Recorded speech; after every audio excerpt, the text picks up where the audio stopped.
सख्त टिप्पणी की है। सुप्रीम कोर्ट ने कहा कि इस केस में अस्पताल ने देरी से एफआईआर दर्ज करवाई। सुप्रीम कोर्ट ने यह भी कहा कि जब अस्पताल में डॉक्टर के पेरेंट्स नहीं थे तो एफआईआर दर्ज कराने की जिम्मेदारी अस्पताल की थी। सुप्रीम कोर्ट ने इस केस पर सुनवाई करते हुए कहा कि यह अस्पताल में रेप का मामला नहीं है, बल्कि डॉक्टर्स की सुरक्षा का सवाल है। सुप्रीम कोर्ट ने डॉक्टर्स की सुरक्षा के लिए नेशनल टास्क फोर्स के गठन का आदेश दिया है। यह टास्क फोर्स देश भर में डॉक्टर्स की सुरक्षा के उपायों के सुझाव देगी।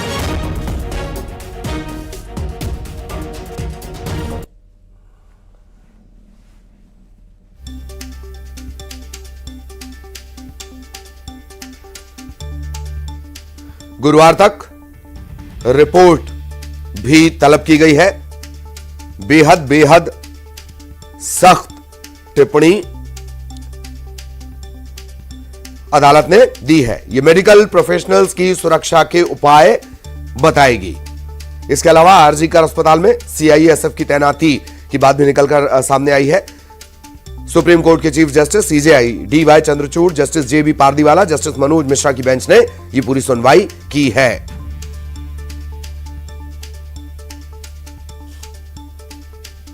कोलकाता में ट्रेनी डॉक्टर के साथ में दुष्कर्म और उसकी हत्या के मामले में सुप्रीम कोर्ट ने स्वतः संज्ञान लिया और इस मामले की सुनवाई के दौरान में कोर्ट के 3 जजों की जो बेंच है उसके द्वारा कई सवाल पूछे गए। इस मामले में राज्य सरकार के द्वारा जो वकील जो पेश हुए थे, वो कपिल सिब्बल पेश हुए, वो राज्य सरकार के द्वारा तमाम दलीलों को कोर्ट के सामने रख रहे थे। लेकिन इस दौरान में आज कोर्ट जो है काफी सख्त लहजे में कई सवाल आज कोर्ट के सामने रखे, जिसमें कि प्रमुख तौर पर पूछा गया क्या इस मामले में एफआईआर सही वक्त पे हुआ या नहीं।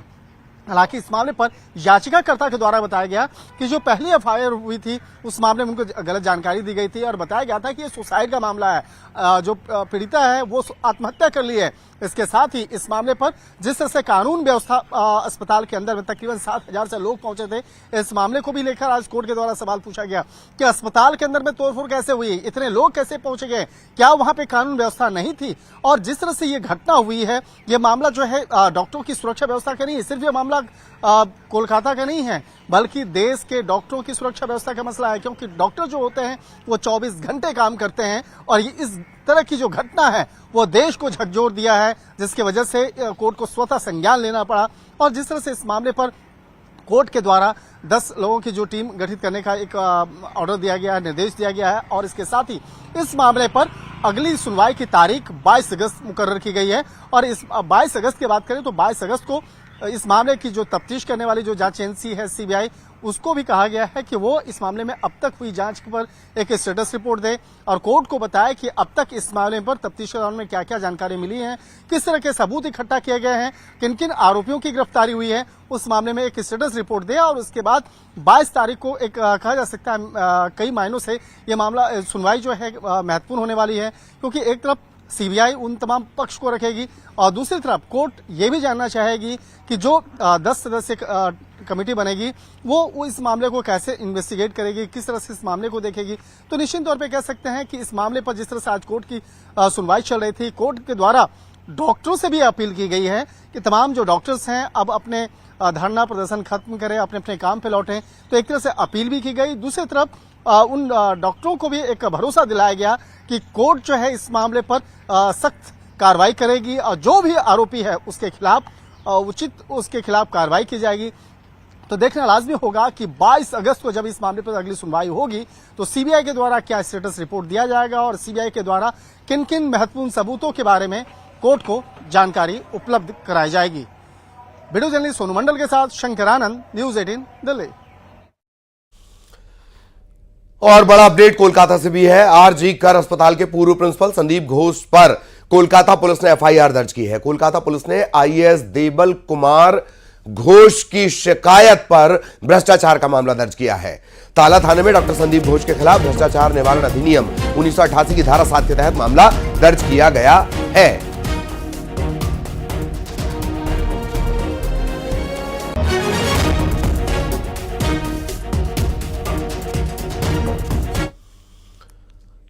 और लगातार संदीप घोष से पूछताछ का सिलसिला भी चल रहा है। कोलकाता रेप और मर्डर में आरजीकर मेडिकल कॉलेज के तत्कालीन प्रिंसिपल संदीप घोष आज फिर सीबीआई इनसे पूछताछ कर रही है। संदीप घोष को सीबीआई ने सुबह बुलाया और इसके बाद वो सीबीआई के ऑफिस पहुंचे। वहां पर उन्हें 5वें दिन ये लगातार पूछताछ का सिलसिला चल रहा है। सोमवार को संदीप घोष से सीबीआई ने 13 घंटे पूछताछ की।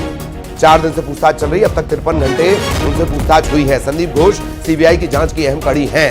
सीबीआई इस मामले पर 2 एंगल में तफ्तीश कर रही है। एक रेप और हत्याकांड, दूसरा अस्पताल की भूमिका और अस्पताल से जुड़े तमाम किरदार।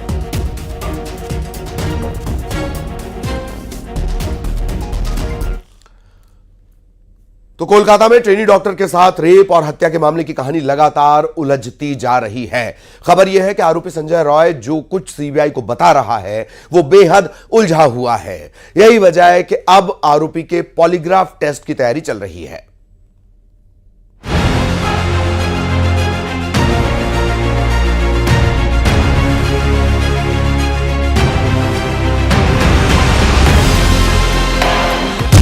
संजय रॉय आखिर क्या छिपा रहा है? संजय रॉय कौन से राज जानता है? संजय रॉय क्यों सीबीआई को उलझा रहा है? संजय रॉय के शैतानी दिमाग में आखिर क्या चल रहा है? सीबीआई कोलकाता में हुई जघन्य वारदात की कड़ियों को खोलने में जुटी हुई है, लेकिन सीबीआई को जिन अहम सवालों के जवाब चाहिए वो ना तो उसे आरोपी संजय रॉय से मिल रहे हैं और न ही पूर्व प्रिंसिपल संदीप घोष से, क्योंकि सीबीआई को अभी तक संजय रॉय से जो भी कुछ पता चला है वो इस बात की ओर इशारा कर रहा है कि संजय रॉय जरूर कुछ न कुछ ऐसा है जिसे छिपा रहा है। यही वजह है कि संजय रॉय के पॉलीग्राफ टेस्ट के जरिए सीबीआई सच को बाहर लाना चाहती है। सीबीआई पॉलीग्राफ टेस्ट के जरिए ये पता लगाना चाहती है कि संजय रॉय सच बोल रहा है या फिर झूठ। सीबीआई संजय रॉय से ये पता लगाना चाहती है कि उसने वारदात को अकेले अंजाम दिया या कुछ और लोग भी उसके साथ थे। सीबीआई ये समझना चाहती है कि कहीं इस घटना के तार किसी और कहानी से तो नहीं जुड़े। सूत्रों के हवाले से पता चला है कि सीबीआई को शक है कि इस केस के पीछे कोई गहरी साजिश हो सकती है, क्योंकि मौकाए वारदात को सुरक्षित नहीं रखा गया, जिसे वारदात में अब तक की सबसे बड़ी लापरवाही माना जा रहा है।